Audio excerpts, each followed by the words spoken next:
lots to get to. When we told you at the start of this day, look, it's a football Friday.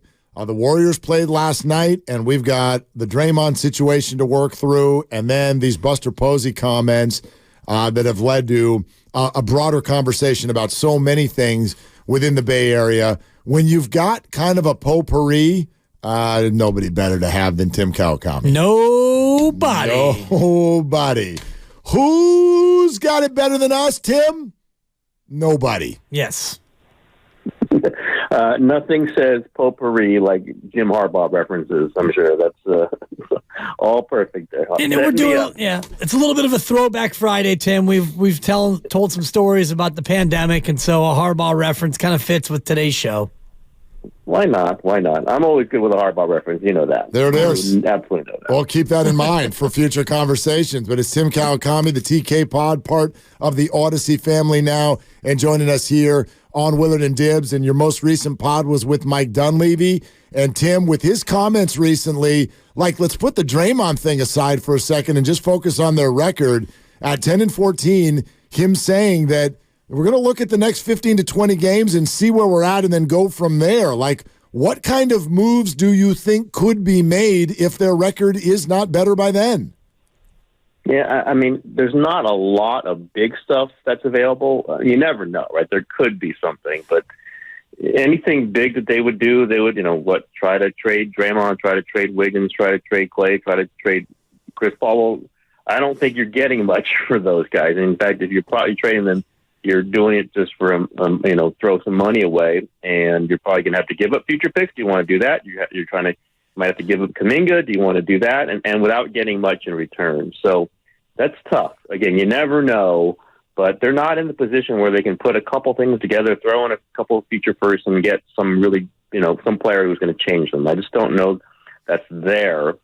Again, you have to go through the process. I don't see them as a, fire sale team, not with Joe Lacob. They might be a team that wants to lose some money, though, right? I mean, they're paying $400 million commitment. It's not the payroll, but that's the commitment, adding luxury taxes. They might want to kind of back away from that a little bit. That might mean trading Chris Paul for basically nothing. I don't think they want to get to there, though, right? They want to feel like they have a shot. If they're right about where they are, 2 games out of the 10th spot, which is pretty bad, I still think they're going to think Steph Curry can drag us to the 7th seed, and then we're a hot team. Could be like the Lakers last year. They were the 7th seed. LeBron and Anthony Davis, kind of like they're a scary team. They could get you through to the Western Conference Finals, and who knows? I think that's what the Warriors are thinking. And then if you blow it up, if you really start to think about major pieces being moved, you do it in the off season. I think when I talked to Dunleavy, he wasn't saying that, but it was the implication. Much easier, much more practical to try to fight through this season. Probably don't do anything that's any more all in, right? You don't trade for a 38-year-old point guard if you're not that good a team.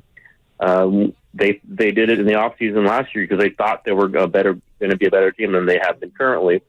But you get to the offseason, then you could start thinking about some retooling. I think that's kind of where they are right now. Try to hold on for now. Try to avoid the impulsive move right now because you never make the right move when it's impulsive. And then you get to the off season, and then maybe that's when the kind of deconstruction begins. Does the Draymond suspension change the calculus at all in terms of how this next 10 to 20 games goes? And assuming he's out for 15 to 20, which is what my assumption would be based on the indefinite nature of the suspension, if things go really bad from a record standpoint, does that change their thinking? Or do you think that they ultimately hold fast to this idea at least until the summer, no matter what? Yeah, I mean, if it falls through the floor, then I think everything is up for grabs at that point. Problem is they're signed with Draymond for 3 more years. It's like 26, 28, whatever the hell the number is. It's a big number. I've written that they might have to look to get out of it. I don't know how they would. If he gets suspended for a year, which I think he would be for any other incident, then that money comes off your books. I'm not sure, you can count on that and think about it, but it's a real thing. His next suspension is going to be huge. It's going to be massive. This one is big right now. So I think it's all part of their conversation is, if we can't count on him, whether he's suspended or whether we trade him or that we just cut him, which I think would be a very hard pill to swallow given the money he's owed. Yeah, it's all part of their calculations about where they are in the future. And maybe Kuminga plays really well in that spot, and that could change their view of what Draymond's value is. It's a moving target right now. It's holding on to a dynasty that really is slipping away more rapidly. All I would say is the Draymond stuff probably accelerates everything. They were holding on to this because he's the right guy next to Steph. He's played well when he's been on the court. They can picture themselves as a playoff team with him and Steph and Clay.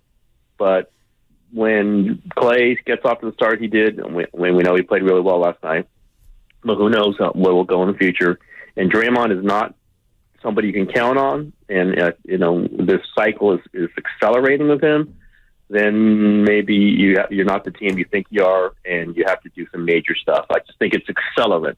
What we felt, everybody in the Bay Area who's watched this team win the titles, and then we've watched what's happened the last few weeks, especially the last few days. It's just things getting more rapid. Things, what we thought might take a year and a half to spill out or 2 years, kind of happening in the last few weeks. And that makes everything unstable, but that's the reality. Can't avoid it right now. Unless there's a turn in the way they play, there are going to be some major decisions made. I'm just saying it's probably going to be the offseason, not by February. Tim Kawakami with us, the TK Pod, had Mike Dunleavy on most recently here on Willard and Dibs 95.7 The Game. Tim, I'm going to ask a cynical question here. And I would love your view of what the Warriors really believe behind closed doors. Do you think they really think that Draymond Green has like a personal mental health issue, or is that kind of going in line with what the NBA is putting out there because that's kind of what they need to put out there right now? Yeah, I mean, it's different people in the organization probably think different things. I think their best explanation, if they're trying to find like something to hold on to, is that there is something going on with Draymond that can be talked through, that can be, I won't say fixed, but that can be soothed through counseling to try to explain this. Because if there isn't, this is just a guy out of control. I think the bigger picture, this is me saying this, I'm not saying anybody in there thinks this, but I think some people in the league think this. It's as a player declines, who has known for his aggressiveness and for his edginess and his capacity to kind of dominate opponents, as his athleticness declines and dwindles, you try to overcompensate, and then you get mad when the other players are better than you, or the gap is closing between you and these younger players. And maybe it frustrates you. And I don't see the answer to that. He's not getting younger, right? He's not getting more athletic. He likely is going to get more frustrated when other players are bouncing around him and he can't keep up with that, or at least in the way that he's used to. I think that makes the most sense to me. Again, I don't know. I'm not a counselor. I'm not in there. I get that the Warriors and Draymond can hope that there's some anger here and we need you not to do this. And maybe it's going to happen that way. I think they've done this before, though, right? He punched his teammate. And there was talk about, he didn't go through counseling then. He didn't want to. He didn't feel it was necessary. Okay, maybe it's different. Now he feels it's necessary. But, that happened, and they talked about it. If things would change, and it's been getting more rapid with the opponents. It's 3 times in 7 months now. I don't know. I think some people in the league think differently. So I think Joe Dumars wants to help him. I think Joe Dumars, who has known him for a long time, is going to do whatever he's, to try to make sure Draymond isn't doing this anymore. I think Adam Silver's sick of it. This is my guess. I'm not reporting anything. I think Adam Silver is sick of it. And I think a lot of executives in the league are sick of it. And I think they wouldn't mind seeing Draymond suspended for a good long time. The Warriors have to deal with that. That's what they have to deal with. But the league, in large part, is sick of Draymond Green. So what do they do with someone whose next suspension, if he does something again? And I don't know that anybody can say that he won't do something again. Likely he's going to be suspended for a year, maybe more. You just have to roll that. I don't know what each person in that organization thinks. I know they care about Draymond, but they've cared about Draymond for a long time. They cared about him after he punched Jordan Poole. Has not changed much. So we all got to see it. Everybody in the team has to see it. And I think that's what this is in many ways. The compassionate side is it can change. They don't know if it's going to change, but it can change if you get to some of the root causes. I don't know what the root causes are myself. Again, I've made the guess that some of it's just competitiveness that's gone berserk, where you had an edge on players and now you don't, and the reaction has been in the wrong direction. Can you fix that? Man, it's going to be awfully hard. If that's it, it's going to be awfully hard to fix that. Yeah, especially as you mentioned, the skills continuing to deteriorate as all athletes do when they get in their mid to late 30s. Tim, do you think that he's done any real damage to his reputation or to his post-basketball career as a broadcaster and that potentiality? Yeah, I mean, there's been some players who've had controversial careers or endings who've gone on to, to pretty good success in the broadcast. I mean, I know it's certainly up in the air. I know TNT maybe isn't so happy about putting him right back on anytime soon. But I think he can get past this. But yeah, there's jeopardy. There's absolutely. I think his legacy is right now. If he retired right now, we would be remembering this, and that's sad because he's accomplished so much. He's been such a great player. He's been so important to this franchise. But this is over this is over the line. This is constantly over the line. This is being warned not to do this, and many times how you end affects a large part of how you remember. That's the danger here. And Draymond's smart, right? He gets all this. He says the right things usually. He hasn't really talked about this one, certainly not since the suspension. But then don't do it. Then don't get yourself in these situations. Don't, do the stuff you've done throughout your career that's gotten you in trouble. So, and again, what Dunleavy said to me, and I think it's very clear, so the real red flag is that it's accelerating. These things are happening faster. If it happens again, yes, he will be remembered in large part as much for the controversy, as he will be for the championship. It was going to be this way anyway, right? He got thrown out of he got suspended for an NBA Finals game that turned the final of a 73-win team. That goes down forever. If nothing else happened in his career, he punched a teammate, kind of messed up a whole season. These things are remembered. But as I always say, and I've been saying a lot lately, you can't throw away everything else he's done too. Like, you can't say, oh my God, the Warriors have just handled this terribly. You know what? It got him 4 championships. It maximized a lot of what the Steph Curry era was. Steph Curry wanted him next to him on the floor. Maybe some reassessments are being made now as Draymond is 33 and gone through these repeated incidents, but it doesn't mean that the last 4 championships were messed up. It doesn't mean they didn't happen. They did happen.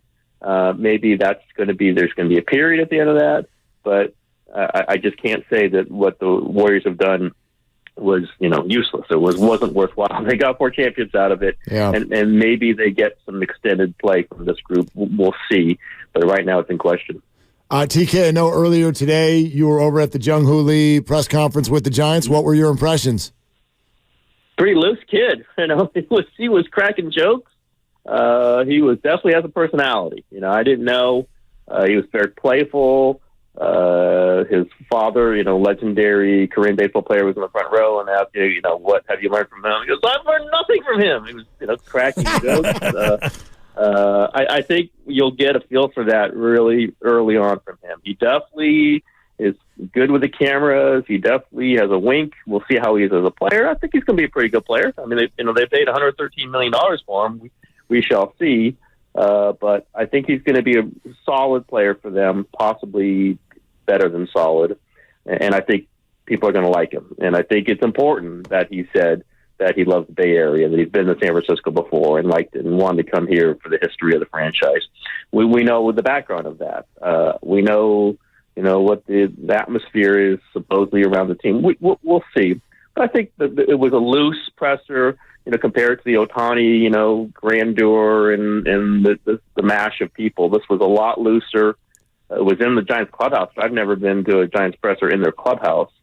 But Scott Boras was loose, and Farhan Zaidi was loose, and Larry Bear. It felt loose. It felt like a little bit of a pressure release. Doesn't mean, they're going to win 107 games next season. But I think you put the Melvin hire with this signing, and, they got to do more signings. There's no question. Yep. And they're still not going to be better than the Dodgers. But what I felt, the atmosphere was kind of looseness, kind of like, okay, we got this one, and this one's going to be good in their minds.